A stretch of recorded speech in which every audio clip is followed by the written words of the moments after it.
Welcome class 8 in today's SST class. Students, as you know, in our social studies we are discussing geography chapter 4 and the name of the chapter is mineral and power resources. In this chapter, in our previous classes, we have discussed all new key terms, minerals and type of minerals.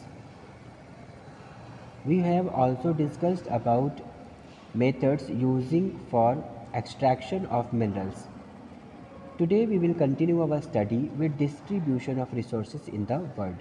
आज हम देखेंगे कि different type के resources किस तरीके से पूरे world में डिस्ट्रीब्यूटेड हैं, किन रीजन्स में, किन कंट्रीज़ में कौन कौन से टाइप के रिसोर्सेज हैं जो ज़्यादा अच्छे अमाउंट में पाए जाते हैं और कहाँ पर किन तरह के रिसोर्सेज की स्कैरसिटी है. Okay, so let's start. Distribution of minerals in the world.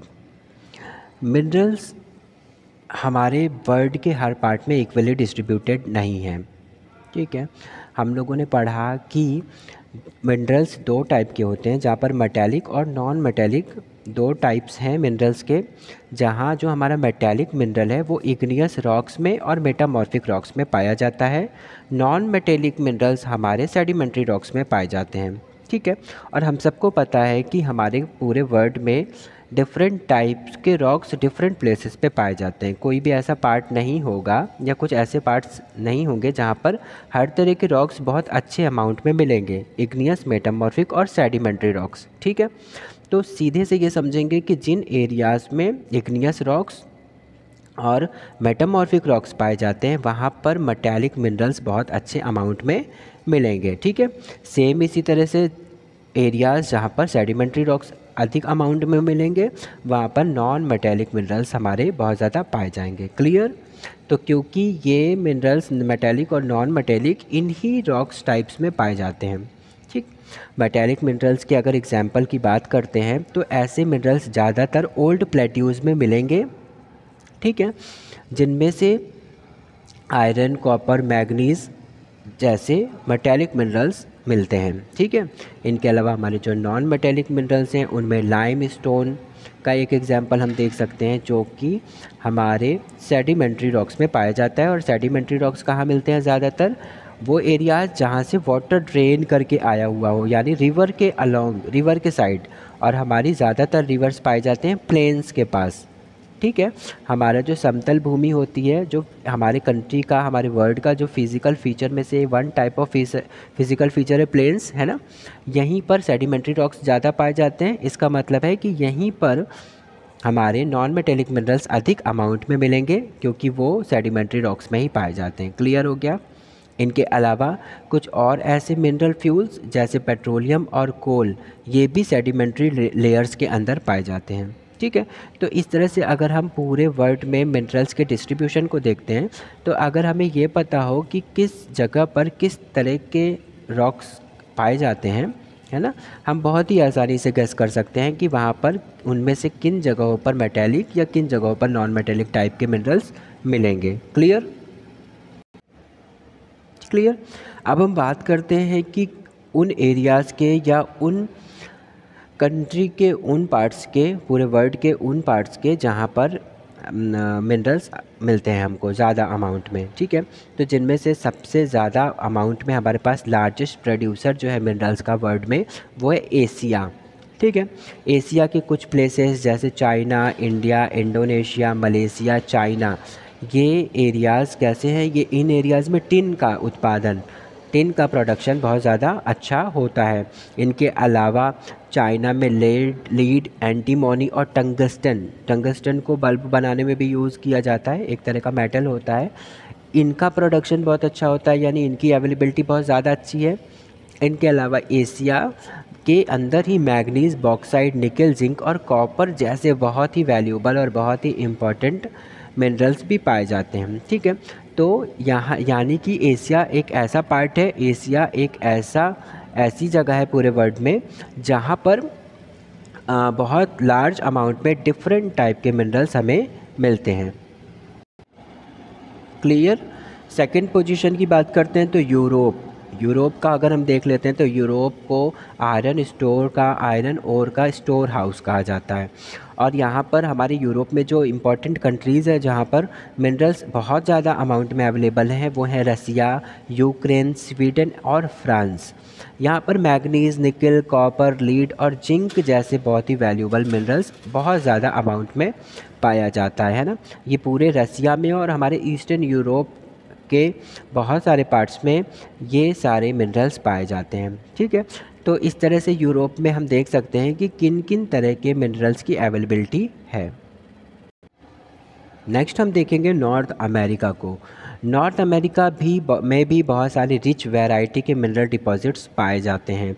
हमारे मिनरल्स के अवेलेबिलिटी के बेसिस पे हमारे नॉर्थ अमेरिका को 3 जोन्स में डिवाइड किया गया, जिसमें से फर्स्ट जोन है the Canadian region that lies north of the Great Lakes, the Appalachian region and the mountain range of the west. ये 3 हमारे जोन्स हैं नॉर्थ अमेरिका में, जहाँ पर बहुत सारे इम्पॉर्टेंट मिनरल्स जैसे आयरन और निकिल, गोल्ड, बॉक्साइट जैसे बहुत सारे इम्पॉर्टेंट वैल्यूबल मिनरल्स पाए जाते हैं। इनमें यूरेनियम, कॉपर, गोल्ड, निकल जैसी चीज़ें जिनकी माइनिंग कराई जाती है कनाडियन शील्ड रीजन से, और कोल भी यहीं पर हमारे पास अपालिचिन रीजन में पाया जाता है, जबकि कॉपर, लीड, जिंक, गोल्ड और सिल्वर जैसे वैल्यूबल मिनरल्स हमारे वेस्टर्न कॉर्डिलियारियाज से पाया जाता है। ठीक है, नेक्स्ट हम देखते हैं, हमारा नेक्स्ट जो है वो है साउथ अमेरिका। साउथ अमेरिका में ब्राज़ील जो है वो बहुत ही लार्जेस्ट लीडिंग प्रोड्यूसर है हाई ग्रेड आयरन ओर का। यहाँ पर चिले और पेरू जैसी एरियाज़ ऐसे हैं जहाँ पर कॉपर का प्रोडक्शन बहुत अच्छा होता है, कॉपर की बहुत ज़्यादा अच्छी अवेलेबिलिटी है। इनके अलावा साउथ अमेरिका में हम देखते हैं तो साउथ अमेरिका में हमारा gold, silver, zinc, chromium, manganese, bauxite, mica, diamond, asbestos और प्लेटिनम ये बहुत ज़्यादा इम्पॉर्टेंट, वैल्यूबल और डिफरेंट टाइप के मिनरल्स हमारे साउथ अमेरिका के पार्ट्स में पाए जाते हैं। इनमें जो इम्पॉर्टेंट कंट्रीज़ है जहाँ इन सभी तरह के मिनरल्स का एक अच्छी अमाउंट में अवेलेबिलिटी है वो है वेनेजुएला, अर्जेंटीना, पेरू और कोलंबिया। यहाँ पर बहुत सारे rich deposits of mineral oils भी हैं। यहाँ पर मिनरल्स ऑयल की भी बहुत ज़्यादा उपलब्धता है, अवेलेबिलिटी है हमारे साउथ अमेरिका में। नेक्स्ट है अंटार्कटिका।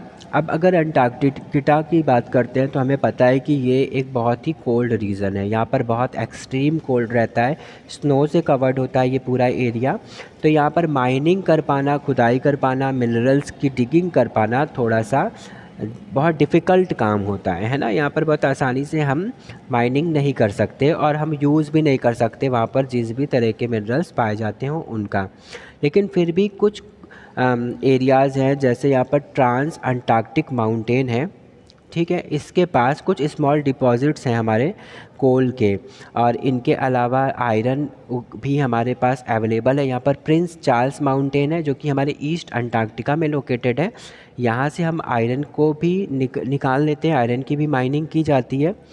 तो ये अंटार्कटिका थोड़ा सा फेवरेबल तो नहीं है माइनिंग कर पाने के लिए, लेकिन फिर भी यहाँ से जो भी अवेलेबल मिनरल्स हैं हमारे पास, जैसे आयरन की बात की जा रही है, कोल की बात की जा रही है, उन्हें यहाँ से प्राप्त किया जाता है, लिया जाता है। इसके अलावा अंटार्कटिका में कुछ रिज़र्व्स भी हैं हमारे पास, जैसे कोल, आयरन और कॉपर, यूरेनियम, गोल्ड और सिल्वर के कुछ रिज़र्व्स भी पाए जाते हैं। तो इस तरह से हम पाते हैं कि वर्ल्ड के डिफरेंट पार्ट्स में यहाँ पर अलग अलग पार्ट्स में अलग अलग अमाउंट में अलग अलग तरह के मिनरल्स पाए जाते हैं। कुछ जगहों पर मेटेलिक मिनरल्स की अवेलेबिलिटी बहुत ज़्यादा है, कुछ जगहों पर नॉन मेटेलिक मिनरल्स की। ठीक है, तो इस तरह से पूरे वर्ल्ड के अंदर डिस्ट्रीब्यूटेड है मिनरल रिसोर्सेस। तो मेटल्स के डिस्ट्रीब्यूशन को हम इस मैप के थ्रू भी समझ सकते हैं। This map is given in your book, वहाँ से देख लो, और देखकर हम देख सकते हैं कि यहाँ पर वर्ल्ड में जिन भी पार्ट्स में हमें डिफरेंट सिंबल्स दिखाई दे रहे हैं, हर सिंबल कुछ अलग तरह के मिनरल्स को रिप्रेजेंट कर रहा है। अगर हम फर्स्ट पे जाते हैं जहाँ पर एक स्क्वायर है रेड कलर का, ये शो कर रहा है अवेलेबिलिटी ऑफ बॉक्साइट का। पूरे मैप में हम देख सकते हैं कि कहाँ पर बॉक्साइट पाया जा रहा है, बॉक्साइट, ठीक है। इसी तरह chromite, copper, gold, iron, lead and zinc, manganese, mercury, silver, tin, tungsten और यूरेनियम जैसे इम्पॉर्टेंट मेटल्स को हम देख सकते हैं इस पूरे वर्ल्ड मैप में कि किस जगह पर यहाँ पर पाया जा रहा है ये मिनरल्स, ठीक है। तो इसे स्टडी करेंगे बहुत अच्छे से, मैप में देखेंगे भी और समझेंगे, और साथ ही साथ लर्न भी करना है इन प्लेसेस को जहाँ पर भी ये चीज़ें पाई जा रही हैं, ठीक है। यहाँ पर इंडिया के मैप को भी हम लोग देख सकते हैं बहुत आसानी से, जहाँ पर देख सकते हैं कि डिफरेंट प्लेसेस पे डिफरेंट टाइप के मिनरल्स देखने को मिल रहे हैं, अवेलेबिलिटी उसकी शो करी जा रही है। Clear? So students, today we have discussed about distribution of minerals in world. In homework you have to locate some places on map of India with their minerals. वहाँ पर हमें शो करना है कि इंडिया के अंदर कौन कौन से टाइप के मिनरल्स पाए जाते हैं, उनको भी हम सिंबल्स के थ्रू रिप्रेजेंट करेंगे, एक रेफरेंस बॉक्स बनाकर, कि कहाँ पर हम इंडिया में आयरन ओर्स को दिखा रहे हैं, किन सिंबल्स के थ्रू, किस कलर के थ्रू, और कहाँ पर हम उन्हें कोल्स के रिसोर्सेज को दिखा रहे हैं, कोल रिसोर्स की अवेलेबिलिटी को दिखा रहे हैं, ठीक है। तो इस तरह से जितने भी टाइप के रिसोर्सेज हमारे इंडिया में अधिक क्वांटिटी में पाए जाते हैं, उनको हमें मैप में फिल करके शो करना है। यही हमारे आज का होमवर्क होगा, ठीक है। तो इसे टाइमली करके गूगल क्लासरूम में सबमिट कर देना है। Clear students?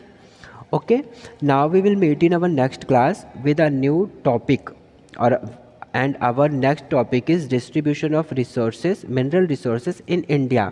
हम देखेंगे कि इंडिया के डिफरेंट प्लेसेस पे, डिफरेंट स्टेट्स में कहाँ कहाँ पर कौन कौन से मिनरल रिसोर्सेज पाए जा रहे हैं। Clear? So now we will meet in our next class. Till then, take care and have a nice day.